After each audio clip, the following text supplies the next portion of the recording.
Welcome back to the Deep Dive. Today we're taking your articles, research, and notes on the incredible novel Emma and unpacking every layer. Get ready for a true deep dive into its characters, themes, and, well, the hidden meanings behind the story. It's a rich one. It really is. Our mission today is to walk you through this masterpiece in order, really detailing those pivotal plot twists that challenge Emma's perceptions. Right. And ultimately lead to some pretty surprising revelations, giving you those aha moments you're looking for right from your own materials. Indeed. And Emma isn't just a story, is it? It's really a journey of discovery, not only for the characters themselves, but I think profoundly for us, the readers, too. Absolutely. Jane Austen just masterfully crafts this narrative where Emma's confidence and her, let's be honest, often hilarious misjudgment. Oh, yes. They are just character flaws, are they? They're the very engines that propel the plots forward. Right. It's quite brilliant. They create this complex web of intertwined events that, only truly makes sense when you look back. It demands our attention to every subtle clue Austen drops. So true. So we'll trace these threads, revealing how Emma's, often well-intentioned, but let's face it, often misguided attempts to orchestrate others' happiness lead her to a series of unexpected and sometimes pretty painful insights about herself and everyone around her, ultimately building to that moment of profound self-awareness that your notes highlight so well. Okay, so let's set the scene. Our story begins in the seemingly idyllic world of Highbury, the small, pre-insular community where, everyone knows everyone else's business, or at least they think they do. Right, they think they do. Big difference. Exactly. And at its heart is Emma Woodhouse. She's initially presented as almost impossibly fortunate. Handsome, clever, and rich, has a comfortable home and happy disposition. The whole package, seemingly. Right. On the surface, you might think she has it all. A life perfectly arranged. And, for the most part, she does, particularly in that society where such advantages were, paramount. Critical. Yeah. However, right from the outset, Austen, with her characteristic subtlety, drops this crucial hint. She speaks of dangers which threatened alloy to her many enjoyments that Emma, at first, remains entirely unperceived of. It's such a classic Austen setup, isn't it? It really is. The protagonist is introduced with every conceivable advantage, every blessing, yet there's this underlying current of potential folly, this self-delusion maybe, that the reader, right from page 1, is sort of invited to spot. Totally. So what really kicks things off, the initial catalyst, is described as a gentle sorrow for Emma, the marriage of her beloved governess and friend, Miss Taylor, to Mr. Weston. Or governess, yeah. This event, maybe surprisingly, is seen as Miss Taylor's loss by Emma's really overanxious father, Mr. Woodhouse. Well, Mr. Wood. Right. It leaves Emma feeling this void, this lack of occupation and influence that she soon and rather ambitiously tries to fill. And this emptiness, this desire for continued importance in someone else's life, it really sets the stage for pretty much every comedic misunderstanding and eventual revelation that follows, doesn't it? It absolutely does.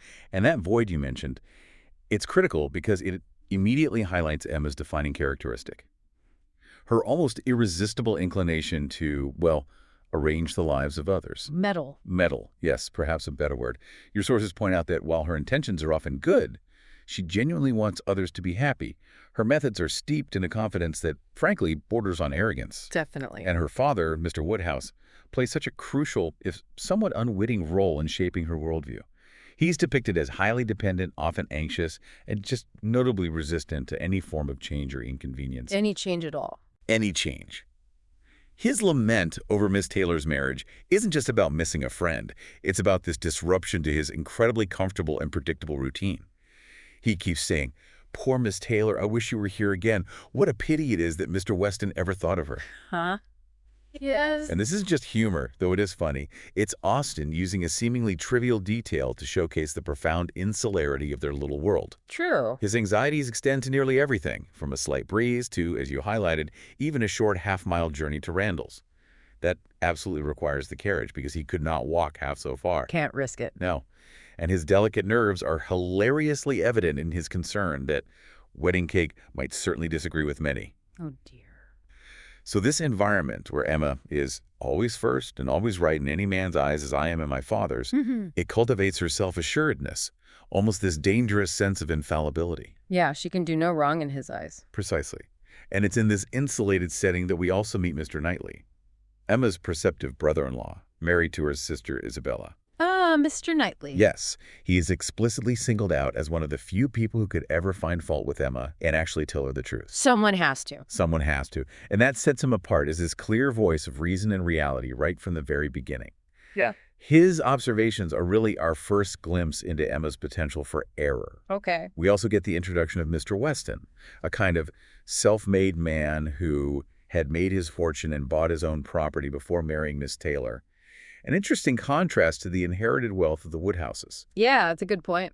And then there's this lingering, almost mythical presence of his son, Frank Churchill. Adopted by his uncle, took the name Churchill.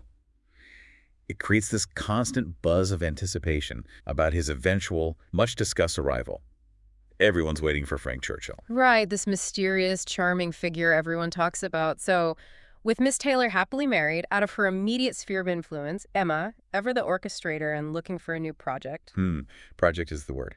It is. She turns her attention to a new social protege, Harriet Smith.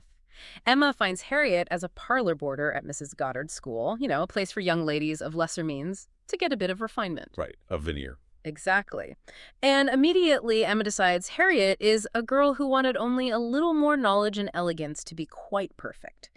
It's quite telling, isn't it? Emma doesn't see Harriet as perfect as she is. No, she's raw material. Exactly. Raw material for her own social experiments. Emma's grand scheme is, as she sees it, to improve her, detach her from her bad acquaintance, and introduce her into good society, basically molding her opinions and manners to fit Emma's own elevated vision. It's quite patronizing when you think about it. Very. And the first bad acquaintance she targets is Mr. Robert Martin, a respectable farmer his family, Emma and Harriet, had recently visited. Okay. Now, Mr. Martin, despite being described by the narrator as good-natured and genuinely kind, is deemed not handsome, not at all handsome, by Emma. She finds him very plain, critiques his entire want of gentility, ultimately calling him clownish. Ouch. Clownish. Yeah.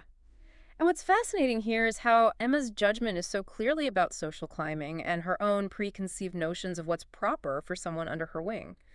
She completely disregards Harriet's potential happiness or Mr. Martin's genuine worth. You've hit on a crucial point there.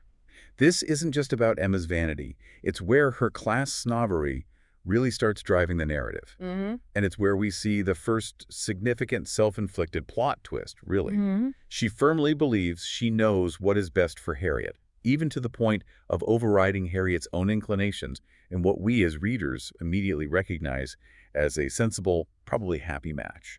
Seems perfect for Harriet. It really does. A genuine turning point and a moment of, well, intense dramatic irony arises when Mr. Martin actually proposes marriage to Harriet.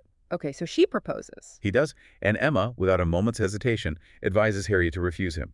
She tells Harriet it's perfectly right to do so. Perfectly right. Yes, and that marrying him would mean Harriet would throw herself out of all good society and be confined to the society of the illiterate and vulgar all her life. Wow, strong words. Can you imagine the conviction with which she delivers that?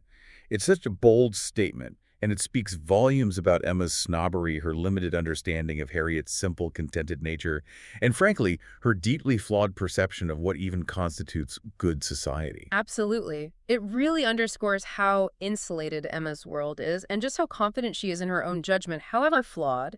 And what's interesting is how quickly Mr. Knightley steps in here. Yes, thank goodness for Knightley. Right, the voice of reason. He immediately and vehemently disagrees with Emma. He serves as that necessary counterbalance to her folly, just as your research points out. He recognizes Harriet as an artless, amiable girl with a good disposition and sees her as perfectly suited to Mr. Martin. Precisely. Mr. Knightley sees the match as eminently beneficial for Harriet, ensuring she would be, in his words, safe, respectable, and happy forever. Which sounds pretty good. Sounds ideal.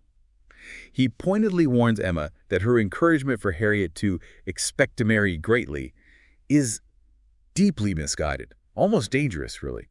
He understands that social elevation doesn't guarantee happiness, a truth Emma just hasn't grasped yet. Their differing opinions on Harriet's worth and potential become this recurring source of friction, almost a running commentary on Emma's character throughout the novel. Yeah, you see that tension building. You do. It consistently highlights his clear-sightedness against her initial overconfidence, and it sets the stage for future revelations about her own character, pushing her towards, hopefully, self-correction.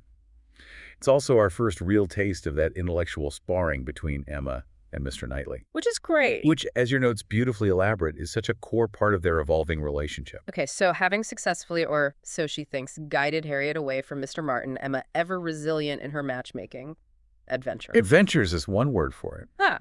She sets her sights on a new, seemingly more suitable match. Mr. Elton, the vicar of Highbury. The vicar, okay. She views him as quite the gentleman himself, has independent property, a comfortable home. She's convinced he's the perfect husband for Harriet. Her confidence here is almost boundless. She truly believes she's nailed it this time. Oh, dear. Second time lucky. Probably not. Probably not. Emma diligently works to foster this attachment, interpreting Mr. Elton's every compliment, every gesture as proof of his growing affection for Harriet. Confirmation bias, essentially. Totally. She even takes immense pride in helping him with a charade he writes, believing it to be this heartfelt declaration of love for Harriet. The charade. The riddle's solution, courtship, with its final lines, "Woman, lovely woman, reigns alone," is seen by Emma as a very proper compliment, explicitly written for you, Harriet, and to you. She's just so wrapped up in her own narrative. Oh, completely. So invested in this grand plan, she cannot see any other interpretation, no matter how obvious it might seem to an outside observer or, the reader. And it's precisely that boundless conviction, almost an infallibility in her own mind, that sets up what truly becomes this masterclass in dramatic irony. While Emma meticulously orchestrates what she believes is a budding romance for Harriet, Austen subtly, yet consistently, plants clues that Emma, in her infatuation, completely misses. Painfully obvious clues sometimes. Yes, it's almost painful for us, the readers, to watch because we sense the true direction of Mr. Elton's affections, even as Emma remains blissfully unaware. This delusion is briefly interrupted by the Coles dinner party. Right, the party. Where, in a small but very significant detail, Mr. Elton himself deliberately sits next to Emma, not Harriet. A subtle cue that Emma just conveniently overlooks, dismisses it as social happenstance. Doesn't fit the narrative. Doesn't fit the narrative. At this same party, another significant mystery arises. A handsome new pianoforte is delivered to Jane Fairfax. Jane Fairfax. Yes, the accomplished young woman in Highbury who, unlike Emma, possesses genuine musical talent, a point of quiet envy for Emma, I think. Everyone assumes it's a gift from her guardian, Colonel Campbell. But Emma, always quick with her own, usually wrong theories. Oh, yes. Suspects either Mrs. Dixon, Colonel Campbell's daughter and Jane's friend, or Mr. Dixon himself, maybe hinting at some scandalous, improper attachment. Oh, It speaks volumes about her tendency to invent these complicated narratives. Right. Mrs. Weston, perhaps more perceptive and less prone to Emma's flights of fancy, even floats the idea that Mr. Knightley, a known admirer of Jane's music, might be the secret benefactor. Interesting suggestion. Very. But Emma dismisses this notion entirely, just scoffs at the idea, which further illustrates her blindness to what's truly happening around her, and particularly her profound lack of understanding of Mr. Knightley's character and his quiet generosity. Okay, and now we come to the central plot twist of this whole section, a moment that completely upends Emma's carefully constructed world and forces her to confront her grand delusion head-on. The carriage ride. The carriage ride home from the Coles party. A sudden snowstorm forces Emma and Mr. Elter into an unexpected tete-a-tete drive, a situation Emma had sort of inadvertently orchestrated. By being difficult about transport, yes. Exactly. Mr. Elton, clearly having had a bit too much to drink, may be emboldened by the intimacy. Liquid courage. Right. He seizes this opportunity to declare his profound love for Emma, not Harriet. Yeah, well. He professes he has thought only of you. I mean, you can almost feel Emma's astonishment. She describes it as much beyond anything I can express. It's like a cold splash of water. Total shock. She initially tries to excuse his behavior, clinging to any explanation that preserves her illusion, muttering that half this folly must be drunkenness. Denial. But his persistence is undeniable. He vehemently denies ever having paid the smallest attention to anyone else or thought seriously of Miss Smith. Oof.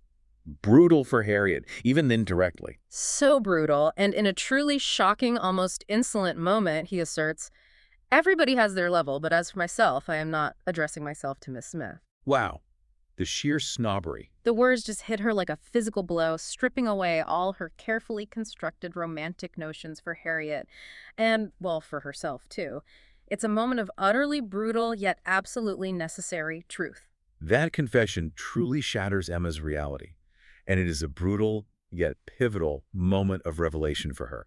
She is completely overpowered, not just by surprise, but by this profound sense of humiliation and foolishness. You feel it with her. You really do. She realizes her series of strange blunders and the utter confusion of her previous interpretations, his eagerness over the picture of Harriet she drew, his enthusiasm for the charade. It all looks different now. Completely different. Your sources highlight that this isn't just about being wrong. It's about Emma confronting her own vanity and misjudgment head on. This moment forces her to confront Mr. Elton's presumption in daring to address Miss Woodhouse of Hartfield, the heiress of £30,000, and his blatant disregard for the social hierarchy she thought he understood and respected. Right. It's a double insult almost. It is. The mistaken affection and the insult of his perceived social climbing.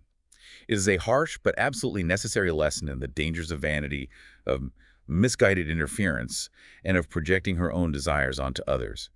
It leaves Emma in this state of profound self-reproach, particularly concerning the deception she had miserably imposed on poor Harriet. The plot twist here isn't just an external event, it's an internal earthquake for Emma. It forces her to confront her own flaws and the real consequences of her actions. This is really the first major crack in her armor of self-assuredness. Okay, so following that disastrous carriage ride, Emma is indeed left grappling with her painful reflection of having miserably deceived Harriet. And for the first time, you really sense genuine remorse, a depth of feeling beyond just embarrassment. Yeah, it cuts deeper this time. It does. Meanwhile, Mr. Elton, seemingly unfazed by Emma's rejection, swiftly, almost shockingly quickly, marries Miss Augusta Hawkins. Doesn't waste any time. No. And this introduces a brand new, highly opinionated, and, well, rather vulgar character, Mrs. Elton, to Highbury society. Oh, Mrs. Elton. She's quite something. Isn't she? Emma immediately finds her self-important, presuming, familiar, ignorant, and ill-bred. What's fascinating is how Mrs. Elton becomes this sort of exaggerated mirror for Emma's own past tendencies, don't you think? Absolutely, a distorted reflection. Yeah. Mrs. Elton constantly boasts about her family, the Sucklings and Braggs, their grand estate Maple Grove, tries to assert her social superiority by repeatedly referencing her Bath life. Maple Grove and the Baruch Landau. Yeah. Exactly. It's almost a caricature of Emma's own pride in her position at Hartfield. Despite Emma's strong aversion, Mrs. Elton develops this great fancy for Jane Fairfax. Takes her up as a project. Right, insisting that Emma must exert ourselves and endeavor to do something for her, as such talents as hers must not be suffered to remain unknown. This new character serves as a very clear, albeit less subtle, reminder for Emma of the qualities she might have once displayed, and it challenges her social standing in Highbury in a way she hasn't really experienced before. You're absolutely right. Mrs. Elton's arrival is a critical development. Right. She's not just a new character. She's a direct, almost comedic challenge to Emma's social supremacy in Highbury. She really shakes things up. She does. Yeah. She embodies many of the qualities Emma falsely ascribed to Harriet, a certain vulgarity and social ambition, but also, ironically, many of the qualities that Emma herself, in her earlier, less reflective state, displayed. Like the managing tendency. Exactly. The tendency to dictate, to manage others' affairs, and to assume social superiority. It's a deeply uncomfortable social dynamic for Emma to navigate, as Mrs. Elton's pushiness and pretensions are quite unlike anything Emma has encountered from someone ostensibly in her social sphere. Mrs. Elton, with her constant Bath life references and her unsolicited advice, forces Emma to confront her own snobbery and pride through this uncomfortable, albeit humorous, social mirror. Simultaneously, the long-anticipated arrival of Frank Churchill finally happens. Mr. Weston's son brings new energy and intrigue to Highbury. Finally, Frank is immediately charming, agreeable, compliments everything from Randalls to Hartfield, quickly makes himself popular. Emma, having just faced humiliation over Mr. Elton, finds herself drawn to Frank. Understandably, maybe. Yeah, interpreting his pleasant demeanor and attentions as a clear sign of developing romantic interest on his part. It's like a fresh start for her matchmaking instincts, maybe, believing a new, more suitable prospect is before her. But Mr. Knightley... But Mr. Knightley, ever the perceptive observer and skeptic, remains stubbornly wary. He views Frank as a trifling silly fellow and a coxcomb, seeing through his practiced politeness to what he perceives as a lack of genuine character. Doesn't trust him. Not one bit. He openly dismisses Emma's genius for foretelling and guessing when it comes to Frank, once again highlighting his clear-sightedness against her romanticized perceptions. And it sets up yet another layer of dramatic irony for us readers. It's true, Knightley seems to be the only one who consistently sees the truth, even when Emma, and often the reader too, is swept up by Frank's charm. He's our anchor to reality. He really is. So, a significant social event, a ball planned at the Coles house, is eagerly anticipated by the whole community. Emma's particularly looking forward to it, perhaps with the unspoken hope of more interactions with Frank Churchill. Likely. However, a sudden and rather convenient turn in Mrs. Churchill's health forces Frank to return to Enscombe, causing the ball to be postponed. The aunt's health. Yeah. Always the aunt's health. Always. Emma is deeply disappointed, concluding with characteristic certainty that Frank was very much in love indeed with her. Still seeing what she wants to see. Completely. She feels a great loss at his departure, convinced she must be on my guard not to encourage it when he returns. It shows that her self-deception, while dented by the Elton affair, is clearly still very much active. Oh, yeah. And then this period of quiet contemplation with Frank gone is violently shattered by the infamous Box Hill picnic. Oh, Box Hill. The cringe moment. It really is. A moment your notes point out as crucial for Emma. During the outing, Frank Churchill, trying to rouse the excessively stupid group, suggests a game. Everyone says one thing very clever or one thing very silly. Bad idea. Terrible idea. Emma, in a moment of thoughtless spirits and the pride of the moment, makes this incredibly cutting remark to Miss Bates, implying she could produce 3 dull things without effort. It's just so cruel and so public. It is a moment of casual cruelty that truly jars the reader, and most importantly, Emma herself. It marks a real low point in her behavior. And that low point is precisely what triggers a profound plot twist in Emma's self-awareness.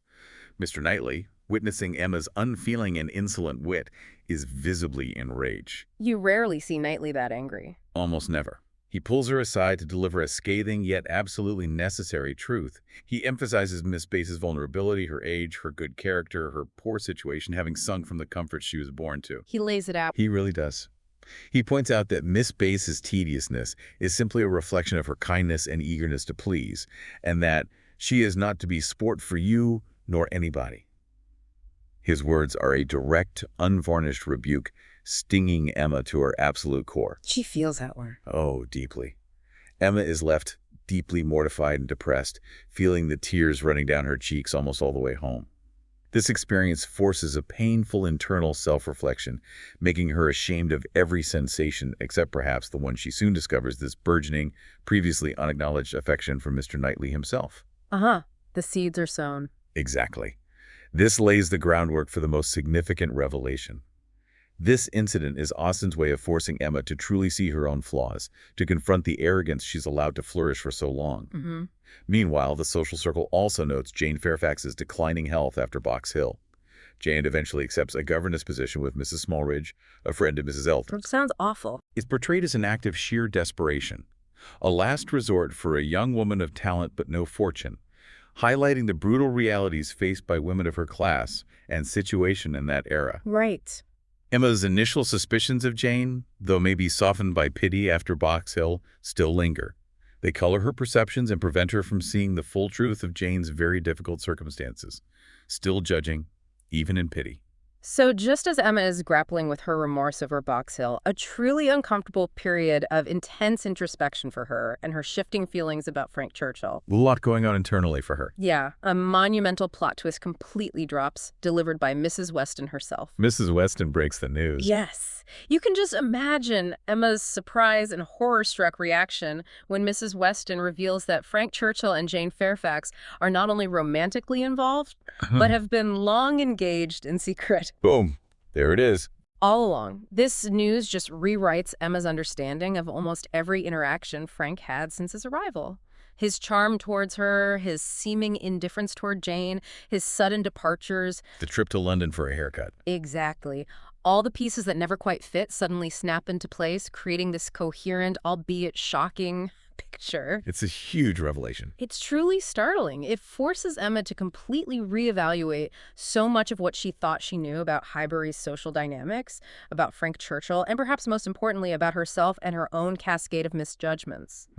The cleverness of Austen here is how she uses this surprise to not only resolve one mystery, the Jane-Frank dynamic, but to trigger an even bigger self-discovery for Emma. This revelation truly exposes the complex web of deception Frank Churchill had woven.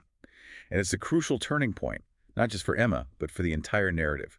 Your notes on this section are particularly insightful, highlighting how Austen pulls back the curtain on months of misdirection. It feels like a curtain drop, yeah? It does. Frank's subsequent letter to Mrs. Weston tries to explain his conduct, stating it was necessary to conceal their engagement from his formidable and controlling aunt, Mrs. Churchill, Ever-present aunt again. who would never have approved of his marrying a penniless young woman like Jane. Ugh.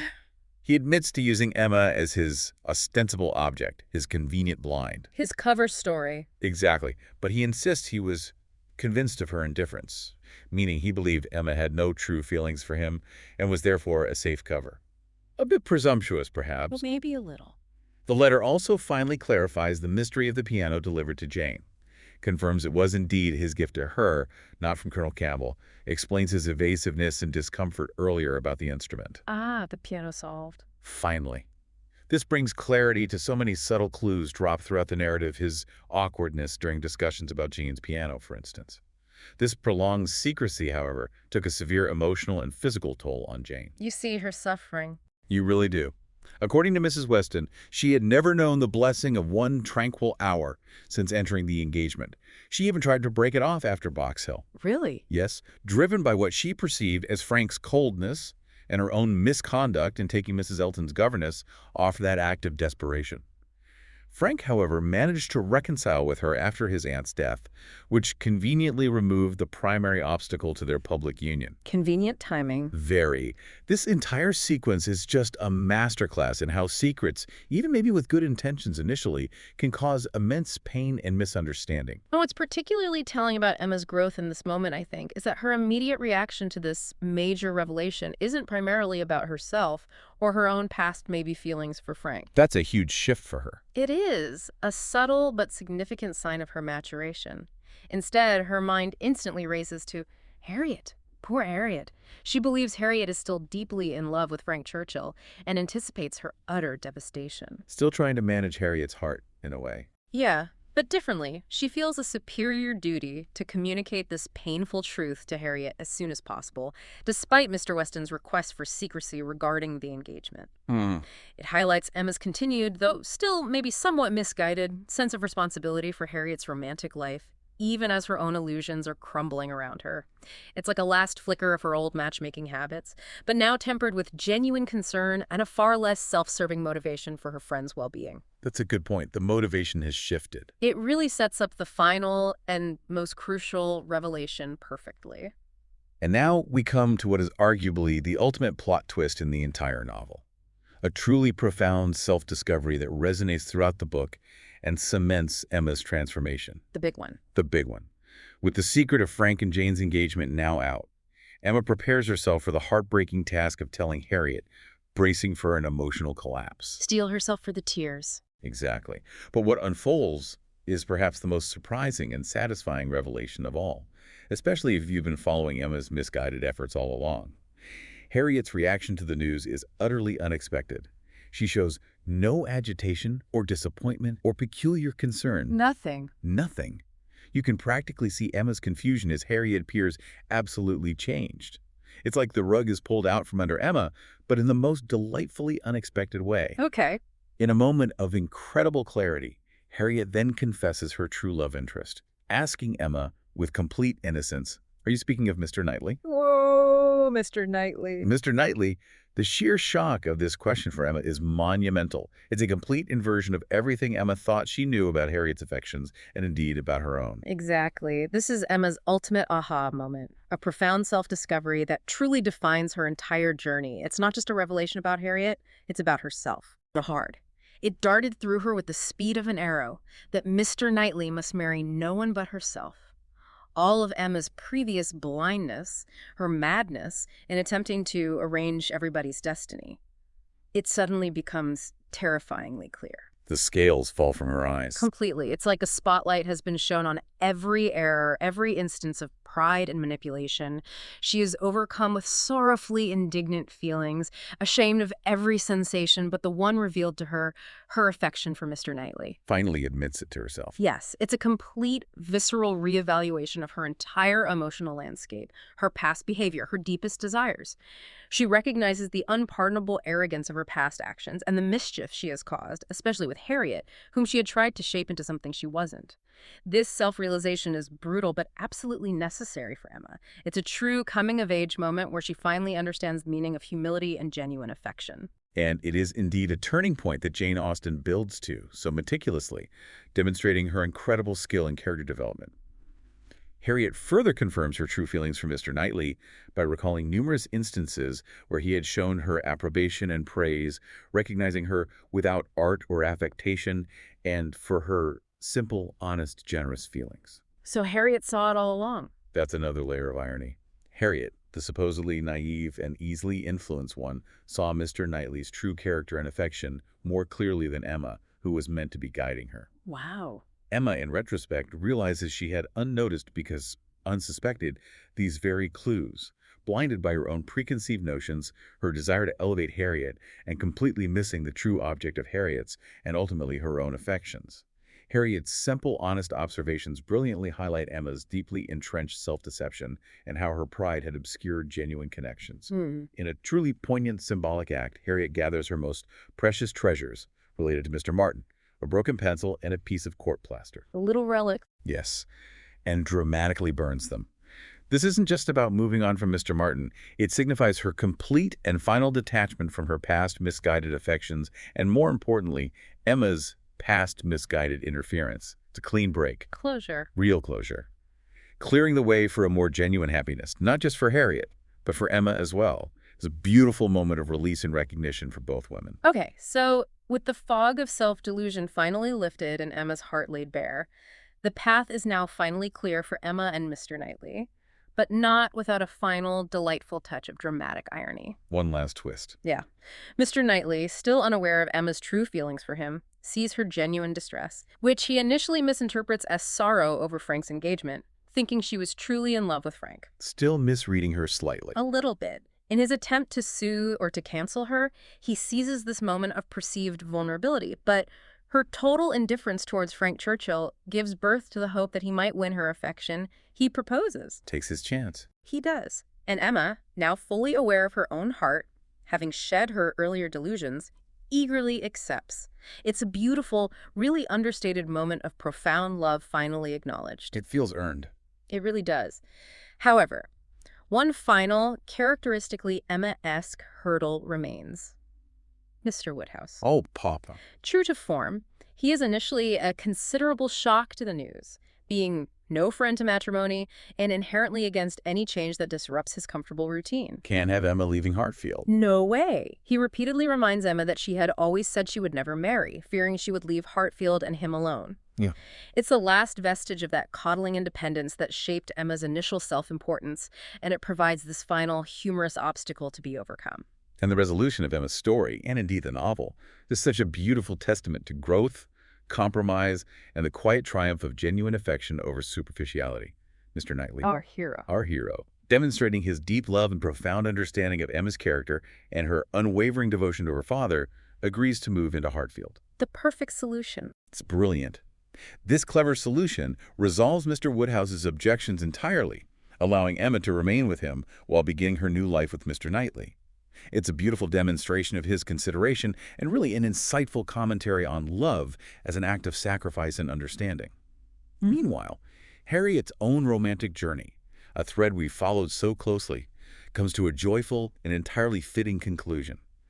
Robert Martin, Good old Robert Martin. ever steadfast in his affection and good character, proposes to her once more. And this time, with Emma's full and sincere approval, Harriet accepts. As she should have the first time. Exactly. Emma, who had once vehemently opposed this match, is now exquisitely delighted, recognizing it as the perfect and most fitting outcome for her friend. A true sign of her maturation and corrected judgment. Full circle. Completely. And so the story concludes with multiple happy unions, bringing all the intricate threads of the plot together. Frank Churchill and Jane Fairfax marry quietly after his aunt's death, finding their peace at last. Um, Harriet Smith and Robert Martin find their long-awaited happiness, a testament to true affection enduring class divides. And Emma Woodhouse and Mr. Knightley marry, bringing the beloved voice of reason and integrity permanently into Hartfield, promising a future of mutual respect, intellectual growth, and true understanding. It's a conclusion that really resonates with both comedic satisfaction and profound emotional depth. And there you have it. What a journey through Highbury and the incredible world of Emma. Thanks for spending a little bit of your day with us in this story and for bringing your insightful notes and sources to this deep dive. My pleasure. If you enjoyed it, a simple like or subscribe helps the channel out more than you know. Be good and take care. As we conclude this deep dive into Emma, maybe consider this. Emma's journey is such a powerful reminder that our perceptions, especially of ourselves and those closest to us, can be profoundly skewed by our own desires, our assumptions, and perhaps our unacknowledged needs. How often do we, maybe like Emma, try to write other people's stories, or even our own, only to find that life and indeed their own hearts have entirely different and often far more rewarding plans?